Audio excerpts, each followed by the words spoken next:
Next അതുപോലെ next junior exam ആണ് കേരളത്തിലുടനീളം 25 സെന്ററുകളിലായിട്ട് നടന്നുകൊണ്ടിരിക്കുന്നത്. അതിൽ കോഴിക്കോട് തന്നെ 4 സെന്ററുകളാണ്. അതിൽ ഒരു സെന്ററായ മാനാഞ്ചിറയാണ് ഞാനിപ്പോൾ ഉള്ളത്. അപ്പോൾ നമുക്കറിയാം ഡോക്ടർ അല്ലെങ്കിൽ എഞ്ചിനീയർ അങ്ങനെ പല ഡ്രീമുമായിട്ടാണ് കുട്ടികളുള്ളത്. അതിനൊരു ബേസിക് ഫൗണ്ടേഷൻ കൊടുക്കുന്ന ഒരു എക്സാം അല്ലെങ്കിൽ എൻട്രൻസ് എക്സാം ആണ് ഇവിടെ നടന്നുകൊണ്ടിരിക്കുന്നത്. അപ്പോൾ വളരെയധികം തിരക്കായിരുന്നു. കുറേയധികം കുട്ടികളാണ് പലയിടത്തു നിന്നായിട്ട് വന്ന് എഴുതിയിട്ടുള്ളത്. അപ്പൊ എങ്ങനെ ഉണ്ടായിരുന്നു ഇതിന്റെ റിസൾട്ട് അല്ലെങ്കിൽ എങ്ങനെ ഉണ്ടായിരുന്നു എക്സാം എന്നൊക്കെ കുട്ടികളോട് നമുക്ക് നേരിട്ട് തന്നെ ചോദിക്കാം. ഈ എക്സാമിന്റെ കൂടെ തന്നെ നമ്മുടെ പാരന്റ്സിനുള്ള ഓറിയന്റേഷൻ ക്ലാസ്സും കൂടെ നടക്കുന്നുണ്ട്. അപ്പോൾ എങ്ങനെയുണ്ടെന്ന് നേരിട്ട് നോക്കി കണ്ടാലോ? കമാൺ.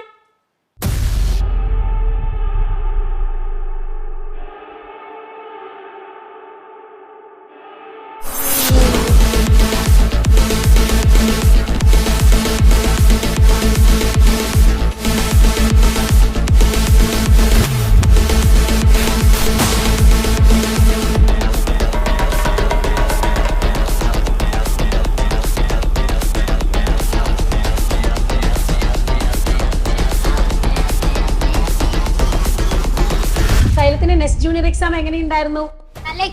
നല്ല എക്സാം ആയിരുന്നോ? ഈസി ആയിരുന്നോ? നിങ്ങൾ ഏത് ക്ലാസ് പഠിച്ച ക്വസ്റ്റ്യൻസാ കൂടുതൽ വന്നത്? എനിക്ക് കുറച്ചുകൂടി ഈസി ആയത് ബയോളജിയാണ്. ഓക്കെ, അപ്പൊ നന്നായിട്ട് എഴുതിയില്ലേ? കുറച്ച് ടഫായിട്ട് തോന്നി. ഓക്കെ, നമ്മൾ പഠിച്ച സിലബസ് തന്നെയല്ലേ വന്നത്? ഓക്കെ, അപ്പൊ എളുപ്പമായിരുന്നു, ടൈം ഒക്കെ കിട്ടിയില്ലേ?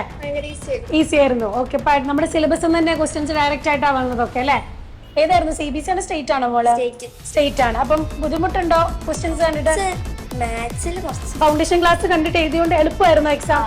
ഏത് സബ്ജക്റ്റ് എളുപ്പമായിട്ട് തോന്നി? എനിക്ക് മാത്സ് എളുപ്പമായി തോന്നി. സൈലത്തിന്റെ നെക്സ്റ്റ് ജൂനിയർ എക്സാം എങ്ങനെയുണ്ടായിരുന്നു? അടിപൊളിയായിരുന്നു. നെക്സ്റ്റ് ജൂനിയർ എക്സാം എങ്ങനെയുണ്ടായിരുന്നു? നല്ലതാണ്. ഏത് ക്ലാസ്സിലാണ്? 8. എങ്ങനെയുണ്ടായിരുന്നു നെക്സ്റ്റ് ജൂനിയർ എക്സാം? അടിപൊളിയായിട്ട് എഴുതി.